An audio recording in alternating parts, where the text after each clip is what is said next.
Diretamente do Brasil, Brasília, Distrito Federal.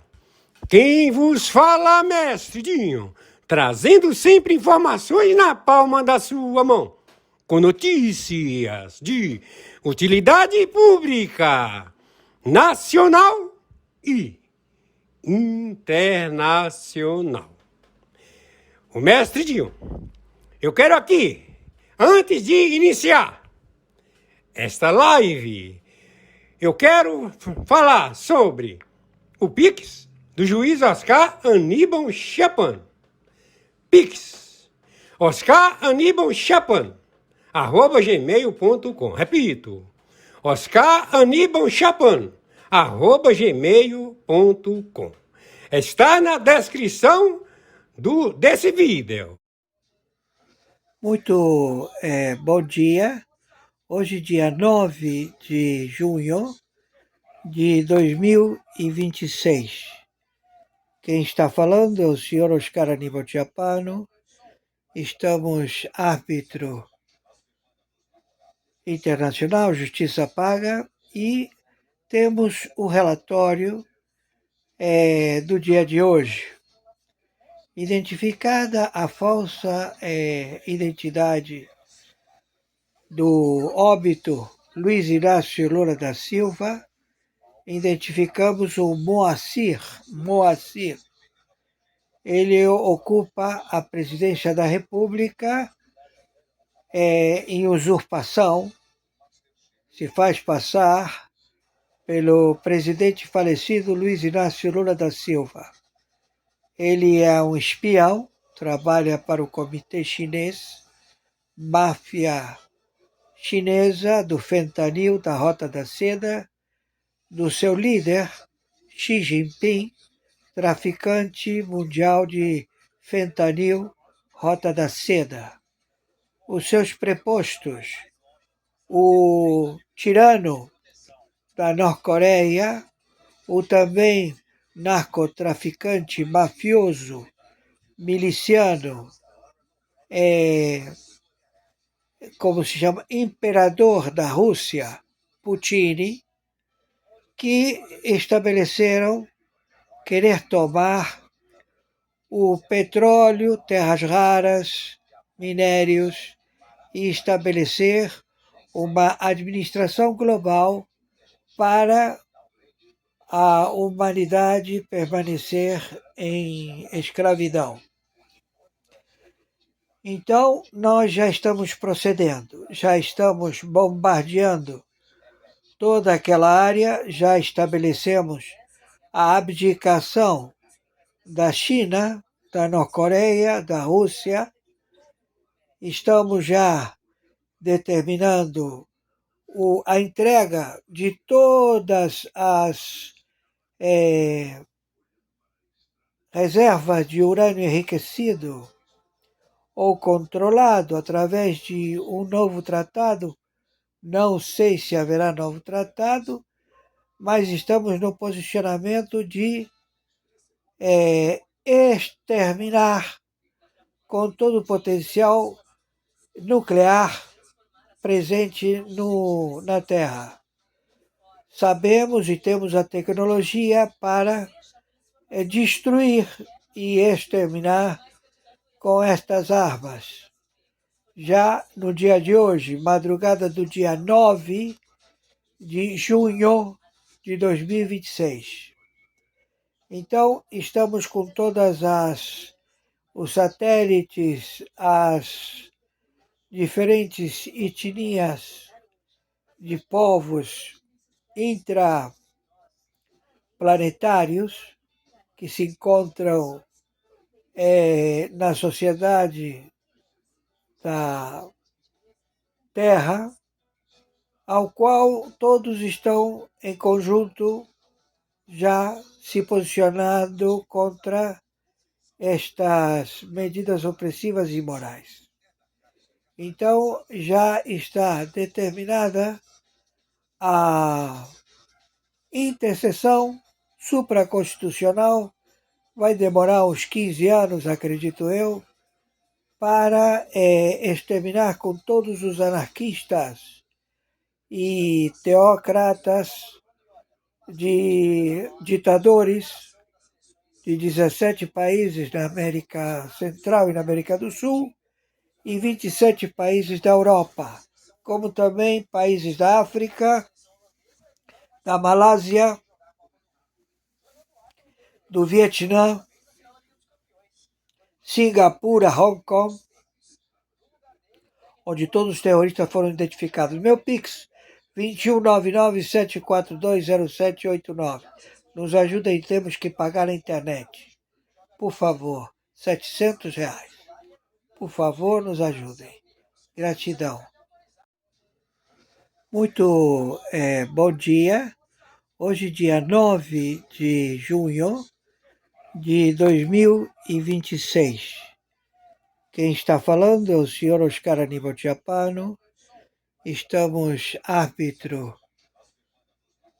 internacional, justiça paga, e temos o relatório do dia de hoje. Identificada a falsa identidade do óbito Luiz Inácio Lula da Silva, identificamos o Moacir. Ele ocupa a presidência da República em usurpação, se faz passar pelo presidente falecido Luiz Inácio Lula da Silva. Ele é um espião, trabalha para o Comitê Chinês, máfia chinesa do fentanil, da Rota da Seda, do seu líder, Xi Jinping, traficante mundial de fentanil, Rota da Seda. Os seus prepostos, o tirano da Norte-Coreia, o também narcotraficante mafioso, miliciano. Bom, muito bom dia.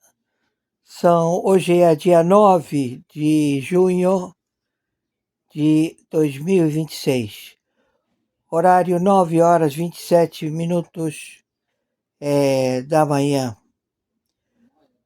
A cidade do Rio de Janeiro está em estágio 2 com relação à segurança pública, por duas intervenções nas favelas da Penha e nos complexos. Então, as tropas já se encontram em todo o território dominado pelos terroristas. Já estão as tropas neste momento, porque isso começou de madrugada e até agora não há nenhum tipo de melhoria. Então, os ônibus estão parados, está em estágio de acautelamento. A cidade do Rio de Janeiro. Por favor, fiquem em suas casas, não se exponham, porque os terroristas, eles estão de saída, estão fugindo da cidade do Rio de Janeiro e vai ter confronto. Quem está falando é o AL7, aos generais em campo, ao combate da Orcrim, Foro de São Paulo, Grupo de Puebla. O alvo, Luiz Inácio Lula da Silva, Alckmin, 30 partidos políticos, Hugo Mota, Alcolumbre, 30 partidos políticos. Estamos em guerra atômica nuclear. As fronteiras do Brasil estão abertas. O Exército não tem capacidade financeira para o seu deslocamento. Então, este indivíduo, que se faz chamar Luiz Inácio Lula da Silva, que ele é alvo, ele está querendo fugir para a França e não vai ter essa benesse. Nós vamos proceder à prisão desse indivíduo. O tal do Moacir. Luiz Inácio Lula da Silva é óbito. Torno a repetir. A cidade do Rio de Janeiro está em estágio 2 de calamidade, o confronto de terroristas com tropas do Exército, com tropas do BOP, da Polícia Militar, da Polícia Civil, desde madrugada. Então, por favor, permaneçam nas suas casas, porque não saiam. A coisa está pegando fogo. Maiores informações entraremos em contato. Aqui as emissoras de televisão não estão relatando este grau de periculosidade, mas tem que ser dito, porque eles vão atirar a esmo. Qualquer cidadão é alvo. Meu Pix de sobrevivência é meu e-mail, oscaranibalchapano@gmail.com. Meu Pix de sobrevivência é meu CPF 510-466-44734. Meu Pix de sobrevivência é meu telefone celular 2199-742-0789.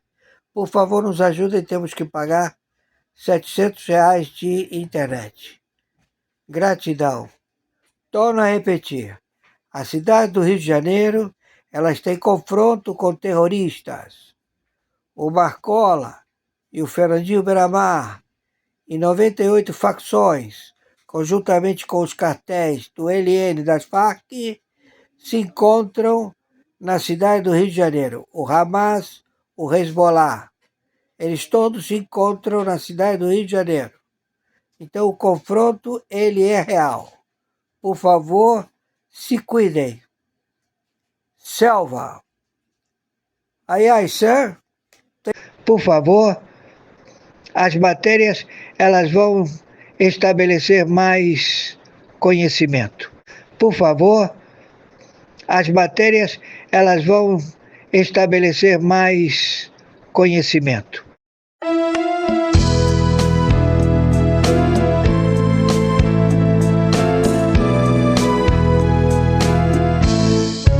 Putin sempre confiou na distância e escondeu seus ativos mais valiosos atrás dela. O berço da Marinha Russa, Kronstadt, o maior terminal de exportação de petróleo do Báltico, o centro de reparo da frota do Báltico, tudo em São Petersburgo.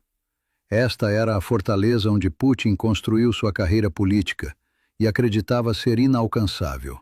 Na manhã de 3 de junho, a Ucrânia alcançou essa fortaleza. No dia de abertura do Fórum Econômico de São Petersburgo, o Davos de Putin, drones lançados de 1.100 quilômetros de distância atacaram a cidade. Enquanto Putin preparava uma demonstração de força para o mundo, sua própria cidade estava em chamas. E não havia nada que ele pudesse fazer para apagar o fogo. Esse fogo irrompeu exatamente no dia em que Putin estava exibindo a Rússia ao mundo. O maior fórum de investimentos da Rússia, a 5ª reunião em tempo de guerra. O poder econômico russo deveria ser exibido em salões cheios de empresários estrangeiros e delegações.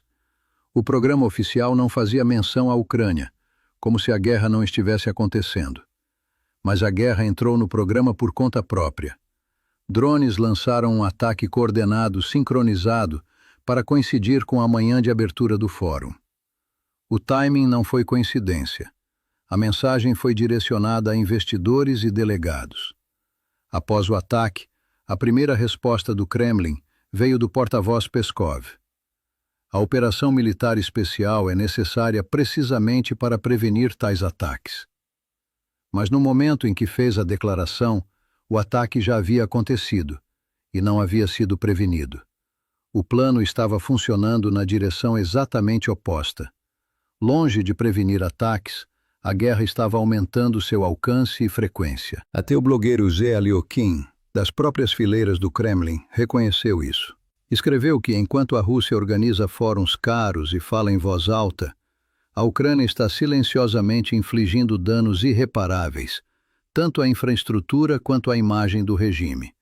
E as consequências desses danos serão sentidas por anos. Aliokin estava certo. porque a Ucrânia não havia atacado lugares comuns. Os drones ucranianos atingiram o terminal de petróleo de São Petersburgo, o primeiro ataque bem-sucedido à instalação. Este terminal é um dos maiores pontos de exportação de produtos petrolíferos da Rússia no Báltico, com capacidade de processamento anual de 12,5 milhões de toneladas. Localizado na foz do Mar Báltico, dentro do grande porto de São Petersburgo, o combustível que chega por ferrovia, rio e estrada é coletado aqui e carregado em petroleiros para exportação. É um dos principais gateways de energia da Rússia para os mercados europeus e foi designado pelo Estado como instalação estratégica de segurança. E precisamente por isso estava na lista de alvos da Ucrânia. O impacto deste ataque vai além do incêndio. O terminal de petróleo de São Petersburgo é um elo crítico nas exportações bálticas da Rússia. Atacá-lo não é apenas dano físico, é um golpe direto na confiabilidade dos embarques de petróleo via Báltico. Quando os terminais de Primorsk e Ust-Luga foram atacados em março, as exportações totais de petróleo da Rússia caíram 43% em uma semana. Agora, a mesma campanha chegou a São Petersburgo. Os 3 principais pontos de exportação da Rússia no Báltico estão sob fogo. Zelensky confirmou o ataque descrevendo o terminal como parte da indústria de petróleo que serve à guerra. A Ucrânia chama isso de sanções de longo alcance. Para os operadores de petroleiros, é matemática simples. Em um porto onde o ponto de carregamento foi atacado, o prêmio de risco sobe, os custos de seguro aumentam, e alguns operadores se recusam a carregar completamente. A Ucrânia não está apenas queimando o terminal, está queimando o custo de vender petróleo a partir desse terminal. A Ucrânia não parou na infraestrutura energética. Também visou a base naval de Kronstadt, a 20 quilômetros de São Petersburgo. E segundo o Defense Express, este ataque pode ser ainda mais significativo do que o terminal de petróleo. Kronstadt é o berço da Marinha Russa, uma das 2 bases principais da frota do Báltico e uma fortaleza naval histórica há séculos. Mas seu valor real não é simbólico, é operacional. O estaleiro de Kronstadt é o centro de reparo e modernização mais crítico da Marinha Russa. Serve não apenas à frota do Báltico, mas à Marinha inteira. Até os reparos complexos dos submarinos da classe Varshavianka, pertencentes à frota do Mar Negro, foram realizados aqui. A base normalmente abriga 20 a 25 navios de guerra, e os ciclos de manutenção desses navios dependem inteiramente de Kronstadt. Quando o estaleiro é atacado, não é apenas uma instalação que sofre danos. A própria capacidade da Rússia de reparar navios de guerra e mantê-los prontos para combate recebe um golpe. O comandante das Forças de Sistemas Não Tripulados, Brovdi, confirmou o alvo divulgando imagens do ataque. A corveta Projeto 20.380, Boy, foi atingida nas primeiras horas da manhã enquanto passava por reparos programados em dique seco. Boy é uma das corvetas ativas da frota do Báltico, com capacidade de mísseis guiados, patrulhando áreas próximas às fronteiras da OTAN e, nos últimos anos, escoltando os petroleiros da frota sombra da Rússia pelo Canal da Mancha. Agora o navio que escoltava a frota sombra foi ele mesmo atacado. Enquanto as marinhas ocidentais apreendem petroleiros no mar aberto, os drones ucranianos alcançam o navio de escolta em sua própria base. A frota sombra está sendo pressionada de 2 frentes. As consequências de longo prazo deste ataque são muito mais pesadas do que o dano a um único navio. Quando a capacidade de reparo em Kronstadt diminui, os outros navios da frota do Báltico, os 20 a 25 atualmente ancorados na base, começarão a experimentar atrasos em seus ciclos de manutenção. Navios que não podem ser reparados perdem capacidade operacional, não podem patrulhar, não podem ir em missões de escolta. E esta não é a primeira crise naval da Rússia. A frota do Mar Negro foi forçada a fugir de Sevastopol para Novorossiysk devido aos drones navais da Ucrânia. Agora, a frota do Báltico em Kronstadt também está sob fogo.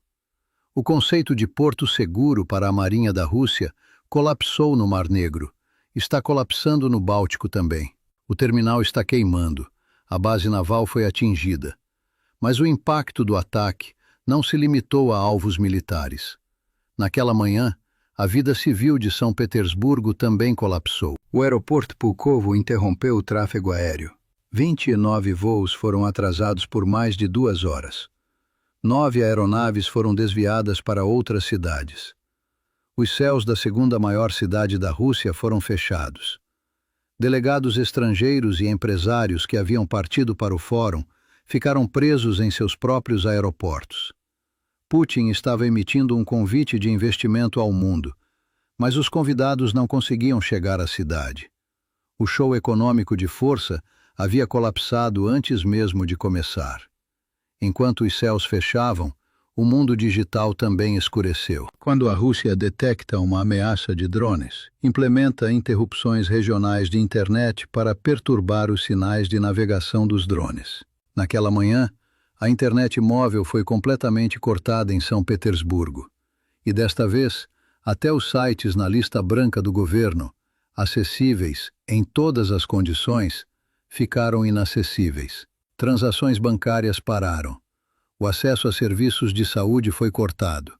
Milhões de pessoas ficaram sem comunicação. A ironia. Apenas alguns dias antes, Putin havia dado instruções ao primeiro-ministro e ao diretor do FSB para resolver precisamente esse problema. Havia ordenado que serviços essenciais continuassem quando a internet fosse cortada. A instrução foi dada. O problema não foi resolvido. E aconteceu exatamente da mesma forma em São Petersburgo. Os drones estão alcançando algo aqui além de seu dano físico. Estão forçando a Rússia a se prejudicar com seus próprios reflexos defensivos. A internet é desligada para parar os drones, mas quando a internet vai abaixo, a economia para, os civis são vitimizados, e a mensagem, a infraestrutura deste país é não confiável, é entregue aos investidores que vieram ao fórum. O próprio mecanismo de defesa está se tornando dano, e esta é talvez a consequência mais estratégica do ataque. Se você está acompanhando essa análise e está vendo pela primeira vez como o ataque a São Petersburgo redefine o que retaguarda segura significa para a Rússia, inscreva-se. O que vem a seguir conecta o alcance dos drones ao colapso econômico. Há uma única realidade tornando todo esse dano possível. A distância não protege mais a Rússia. Da fronteira ucraniana a São Petersburgo, são 1.100 quilômetros. Em 2022, a capacidade de ataque profundo da Ucrânia estava limitada a algumas centenas de quilômetros. Depósitos próximos à frente, pontes, centros de comando. Em 2024, o alcance chegou a 600 quilômetros. E as refinarias na região de Moscou começaram a ser visadas. Em 2026, chegou a 1.100 quilômetros. A segunda maior cidade da Rússia, a principal base da frota do Báltico e o maior terminal de exportação foram atacados em uma única noite. E na mesma noite, a fábrica de defesa Progress, produzindo armas de precisão guiadas em Tambov, a 600 quilômetros, também foi incendiada. A Ucrânia atacou 3 tipos de alvos diferentes em 3 profundidades diferentes. Infraestrutura energética, uma base naval e uma fábrica de armas, simultaneamente em uma única operação. Por trás desse sucesso está uma lacuna estrutural nas defesas aéreas da Rússia. São Petersburgo deveria ser uma das cidades mais protegidas da Rússia. Baterias S-400 e sistemas Pantsir foram implantados para proteger a região. Mas a Rússia foi forçada a deslocar seus melhores sistemas de defesa aérea para a frente ucraniana. A defesa da região de Leningrado foi enfraquecida para lidar com a ameaça de drones na frente. Os drones ucranianos exploraram essa lacuna, voando em baixa altitude com navegação autônoma, sem emitir sinais, passando por baixo da defesa em camadas. O ataque foi realizado à noite e em formação de enxame, e os sistemas de defesa foram sobrecarregados. A mídia russa começou a espalhar a afirmação após o ataque de que os drones haviam alcançado seu alvo, vindo da direção dos estados bálticos. uma narrativa muito conveniente, considerando que a Rússia tem retratado a Lituânia, Letônia e Estônia como ameaças há anos. O público está sendo preparado para a ideia de que a responsabilidade pelos ataques logo não se limitará apenas aos ucranianos. Mas qualquer que seja a narrativa, a realidade não muda. Os alvos mais estratégicos da Rússia, a 1.100 quilômetros de profundidade, estão agora ao alcance. A distância não fornece mais proteção. E o pressuposto da retaguarda segura de Putin colapsou. À medida que esse pressuposto colapsa, o custo desses ataques para a Rússia é muito maior do que tanques em chamas e navios danificados.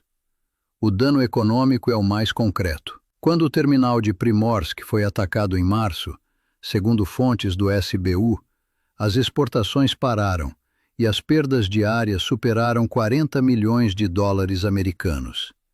Segundo cálculos da Reuters, ataques de drones, ataques a oleodutos e apreensões de petroleiros juntos perturbaram 40% da capacidade de exportação de petróleo da Rússia, quase metade. O analista de energia independente Aronstein descreveu a situação como a ameaça mais séria às exportações de petróleo russas desde 2022. O terminal de São Petersburgo é o elo mais recente adicionado a esse quadro. Os 3 principais gateways de exportação da Rússia no Báltico agora têm histórico de ataques. E cada ataque afeta não apenas as exportações daquele dia, mas o comércio futuro também. O seguro de risco de guerra para petroleiros que se dirigem a portos russos multiplicou. No Mar Negro, os prêmios de risco de guerra subiram com valores adicionais, chegando a 500 mil dólares americanos para uma única carga. Os preços do frete báltico atingiram níveis recordes. Os operadores de petroleiros estão fazendo matemática simples. É lucrativo carregar em um porto com risco de ser atacado? A resposta é cada vez mais não. E cada não, efetivamente estreita a capacidade de exportação da Rússia. O próprio fórum se tornou uma demonstração ao vivo do dano comercial. Nas fotos tiradas na manhã do ataque, uma densa fumaça preta estava se erguendo atrás dos banners e bandeiras do fórum. Esta imagem foi levada às manchetes da mídia mundial. Putin estava se preparando para entregar a mensagem "A Rússia é forte" aos investidores. Mas os delegados se depararam com um quadro de aeroportos paralisados, conexões de internet cortadas e portos em chamas. Cada voo atrasado é um custo. Cada conexão cortada é uma oportunidade de negócio perdida. Cada coluna de fumaça crescente é um golpe à confiança dos investidores. O fórum foi projetado para mostrar a força econômica da Rússia. Em vez disso, mostrou ao mundo sua fragilidade. A fragilidade que o fórum exibiu é uma questão de percepção para os investidores, mas para os próprios cidadãos da Rússia é realidade diária. O resultado das greves nos terminais e da campanha de refinarias se refletiu nas ruas russas. Os postos de gasolina na região de Moscou mudaram para limites de vendas por transação. Grandes redes impuseram limites de 60 a 150 litros por pessoa. Em São Petersburgo, a gasolina de 95 octanas foi limitada a 50 litros. Nas regiões mais próximas da frente, a situação é mais severa. Em Belgorod e Kursk, as vendas em Giriansk foram completamente proibidas. Um limite de 20 litros foi imposto na Crimeia ocupada e em Luhansk.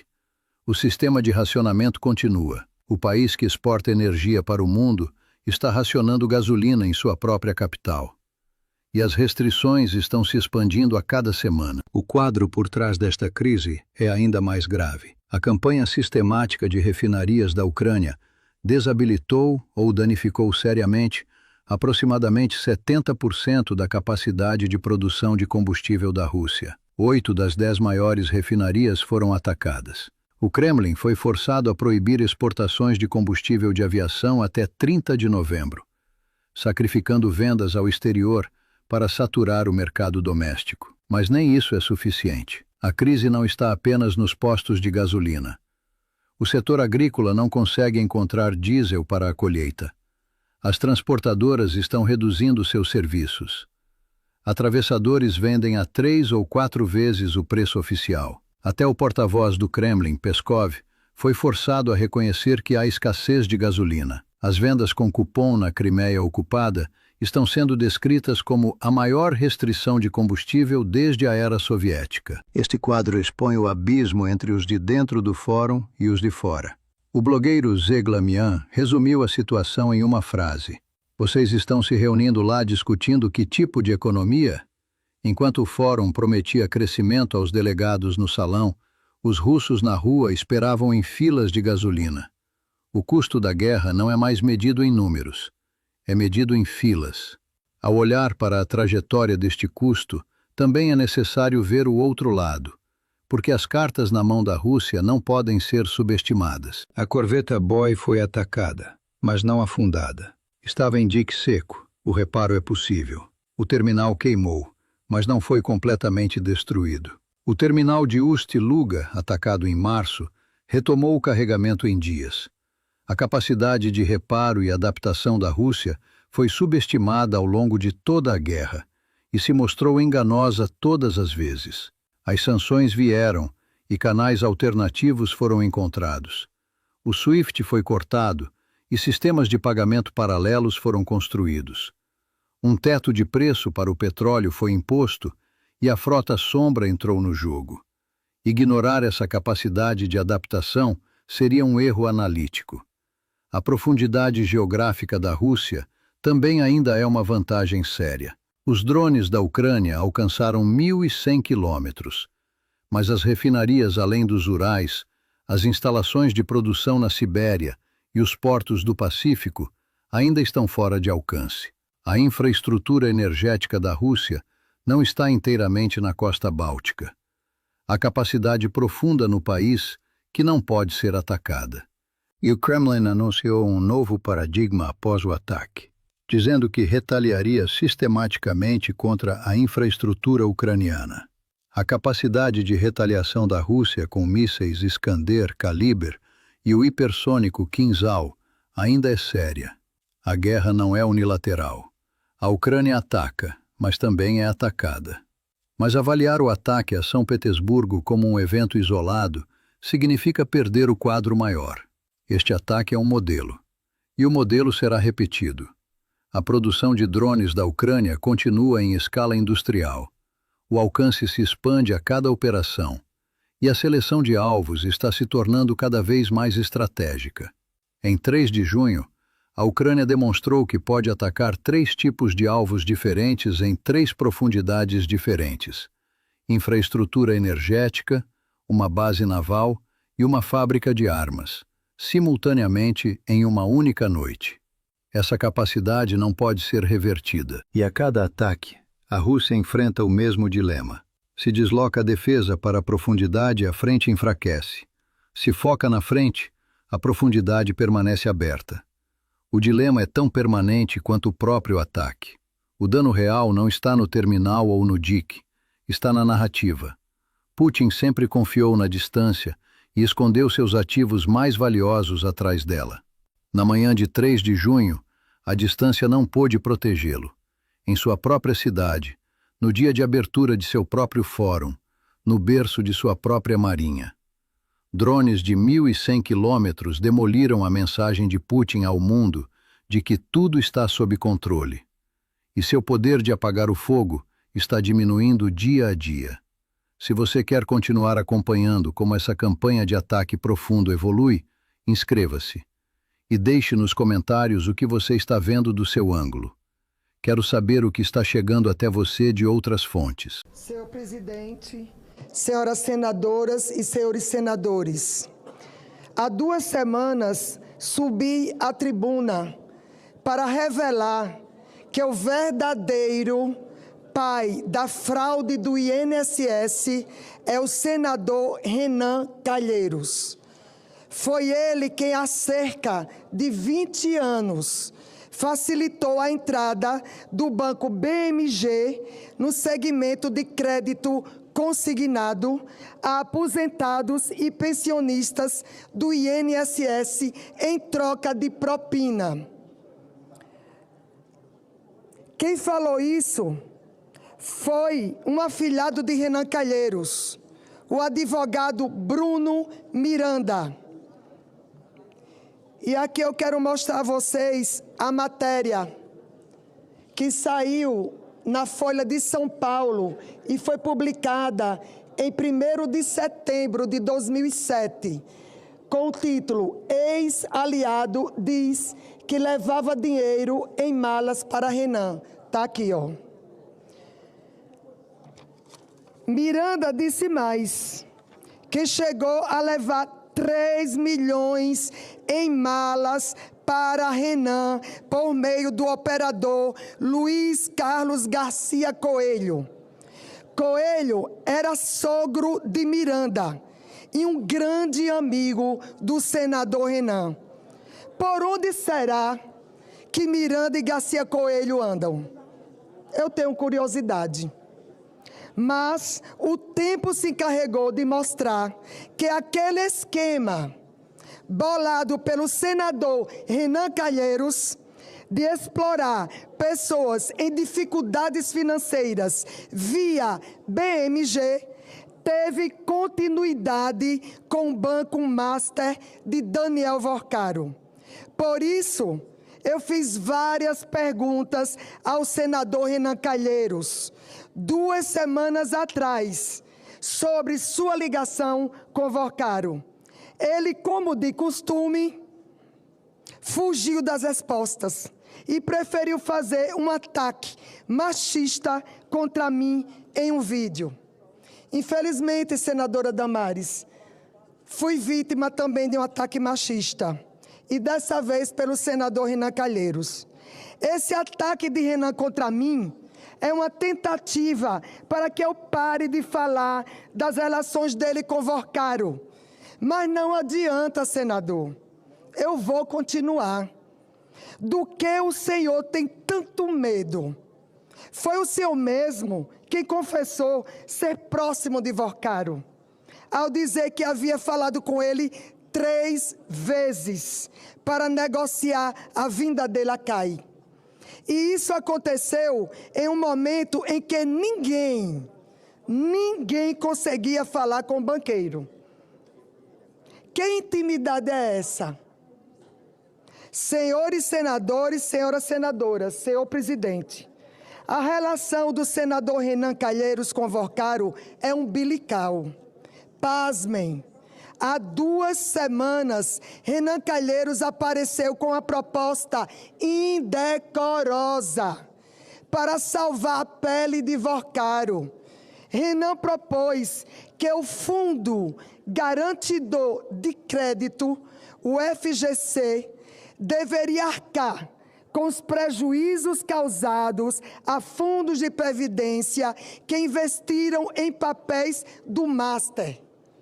De tão absurda, a ideia de Renan Calheiros foi alvo de muitas críticas de entidades financeiras. E eu estou aqui com uma das matérias que falou sobre isso, que é o Globo. Está aqui, ó.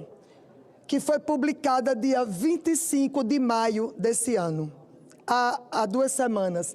E o título é "Especialistas criticam projeto que obriga FGC a cobrir rombo do Master em regimes de previdência de estados e municípios". Está aqui a matéria.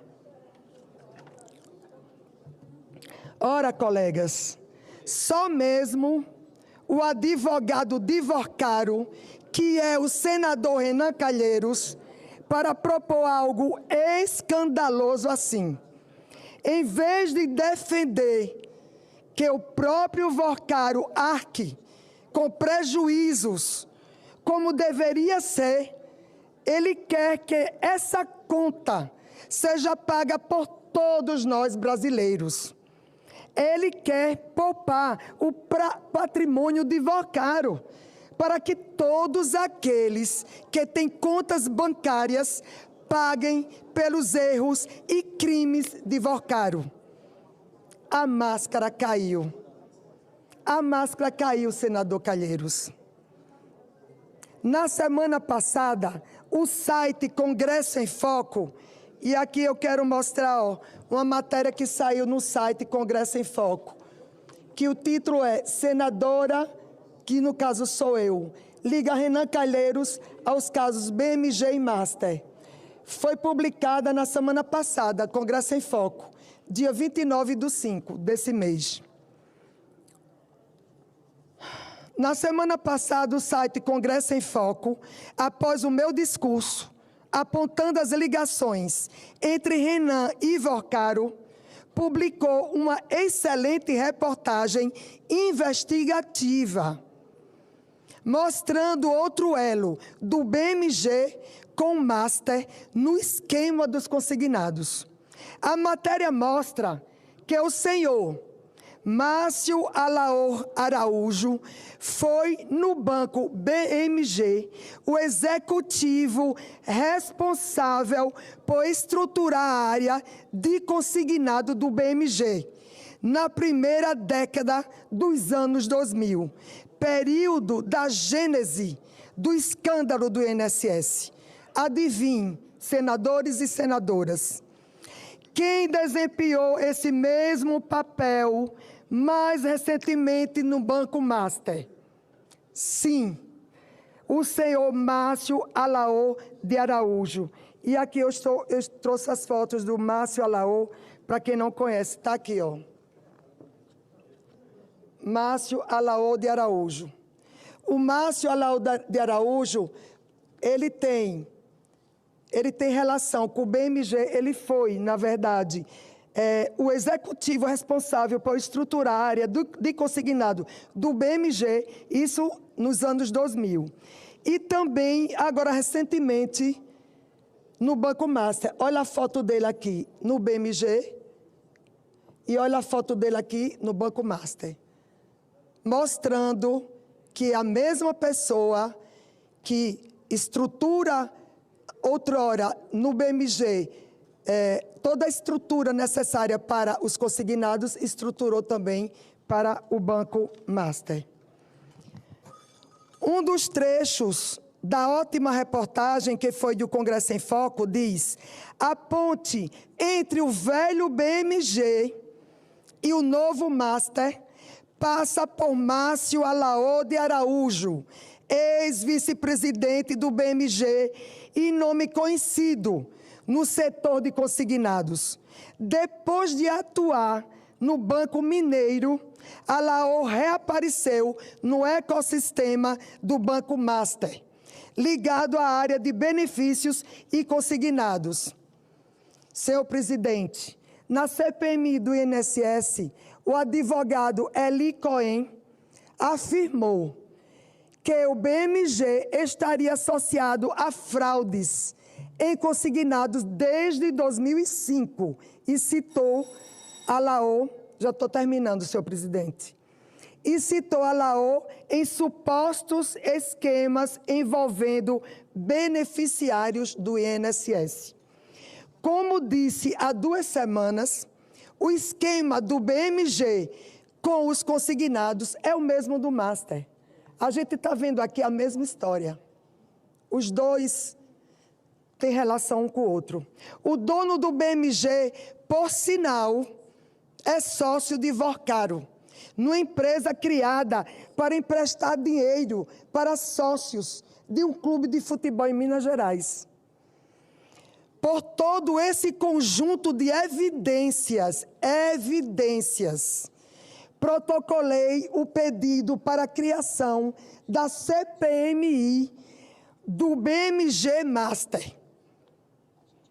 Em vez de me ofender em vídeos, o senador Renan Calheiros deveria mesmo assinar o pedido de abertura da CPMI BMG Master de minha autoria. Mas eu tenho muitas dúvidas que ele fará isso, senhor presidente.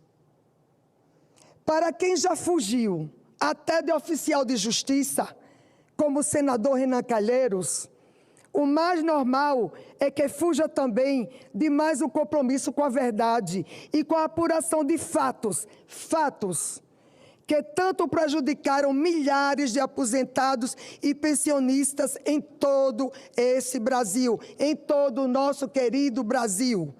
Mas não vou me acomodar, senhor presidente, não vou me acomodar com a sua omissão. Não vou me acomodar com a omissão. Vou repetir, senhor presidente, porque falhou aqui o microfone. Mas não vou me acomodar com a sua omissão, senador Renan Calheiros. Vou trabalhar para tirar toda essa história limpo. O Brasil precisa saber. Olá, Brasil, e a todos vocês que estão nos acompanhando. Este é o canal Rota da Notícia. Sejam todos muito bem-vindos. Urgente, a prisão de Alexandre de Moraes entrou diretamente na mira dos Estados Unidos. O ministro está completamente cercado e Lula entrou em desespero após receber o ultimato implacável de Washington. O caldeirão ferveu.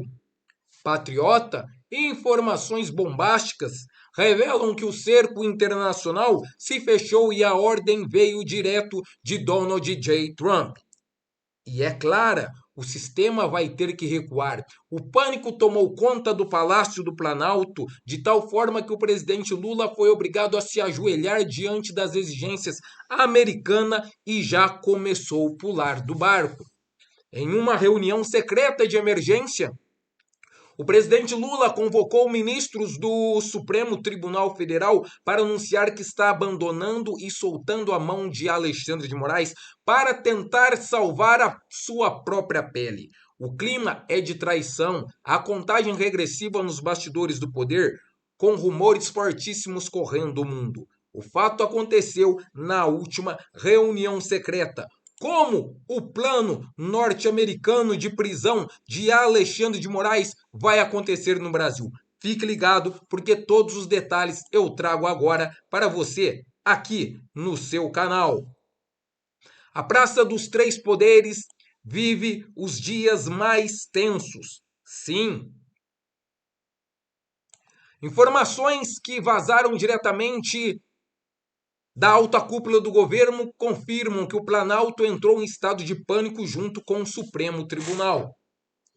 Após a confirmação de que as ações do ministro Alexandre de Moraes tornaram-se alvo prioritário do monitoramento e sanções por parte do governo dos Estados Unidos, o colapso institucional é tão iminente que o presidente Lula, temendo o isolamento e até mesmo sua própria prisão, iniciou um movimento drástico de afastamento, quebrando a histórica aliança com o magistrado Alexandre de Moraes para tentar salvaguardar a sua própria pele.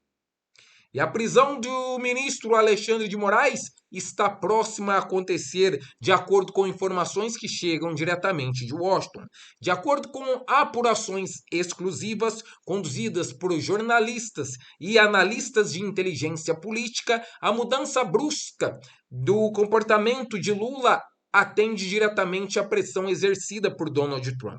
A gestão de Donald J. Trump sinalizou uma lista de condições rígidas para manter as relações com o Brasil, incluindo o fim imediato do que o Capitólio, o que a Casa Branca classifica como abusos institucionais e censura promovidas por uma ala ativista do Supremo Tribunal Federal. E nós sabemos quem são eles. É o ministro Alexandre de Moraes, Gilmar Mendes, Dias Toffoli.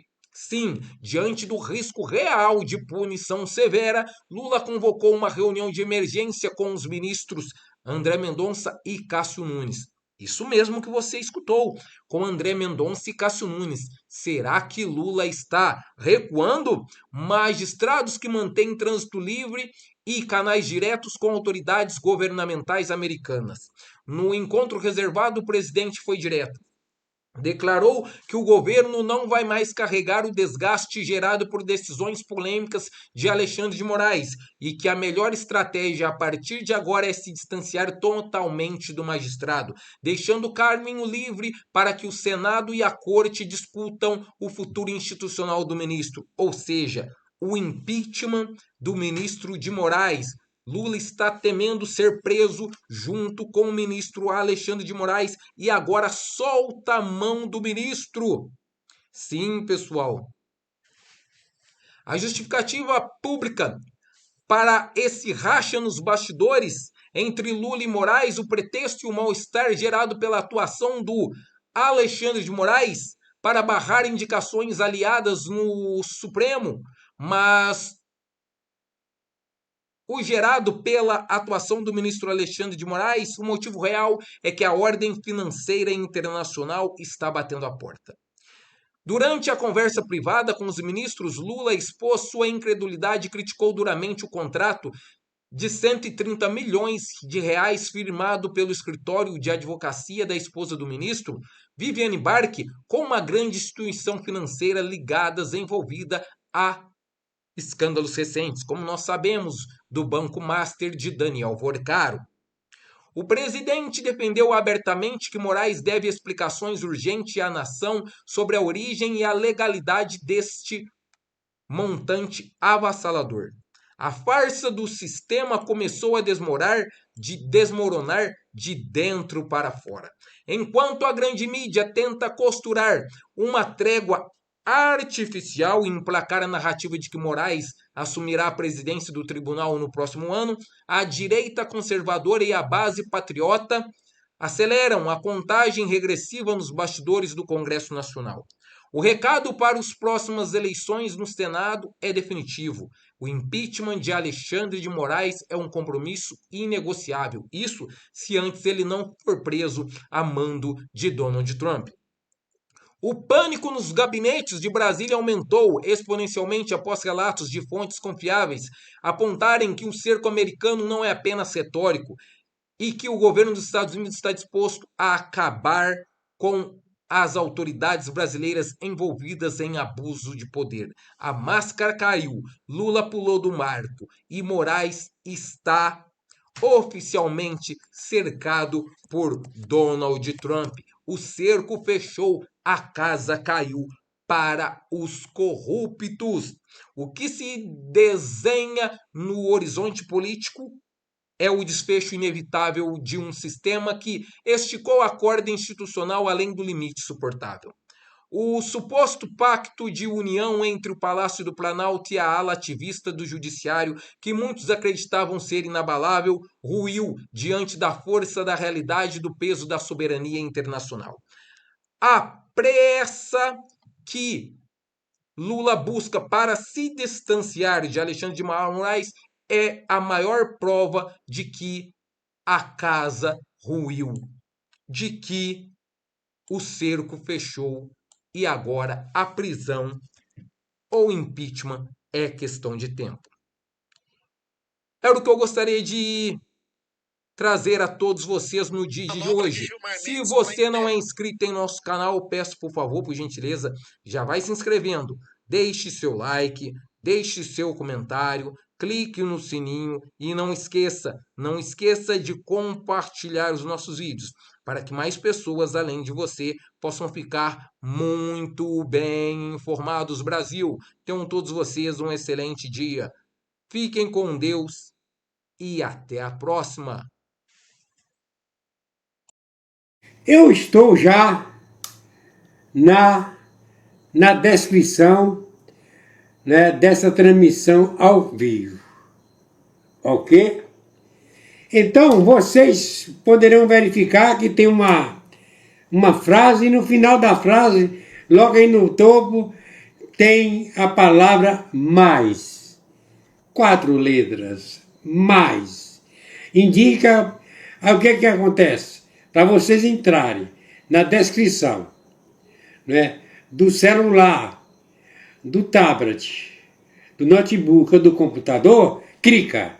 Então vocês clicando aí, vocês vão entrar, observar, né, que existe uma palavra perfil social. E depois do perfil social vem Mercado Livre. E está escrito, canal Mestre Dinho. Últimas notícias na palma da sua mão. Perfil Mestre Dinho, 1949. Eu sou afiliado do Mercado Livre. E é por isso que eu estou aqui aproveitando essa oportunidade para falar com vocês que tem promoções. Promoções. Eu, como afiliado do Mercado Livre, eu coloquei aí, abaixo da palavra promoções. Promoções, 2 pontos. Tem aí o link. Todo mundo sabe o que é o link. O link do Mercado Livre. Você clica no Mercado Livre aí, nesse link do Mercado Livre. Não vai sair num só produto, não. Vai sair numa vitrine.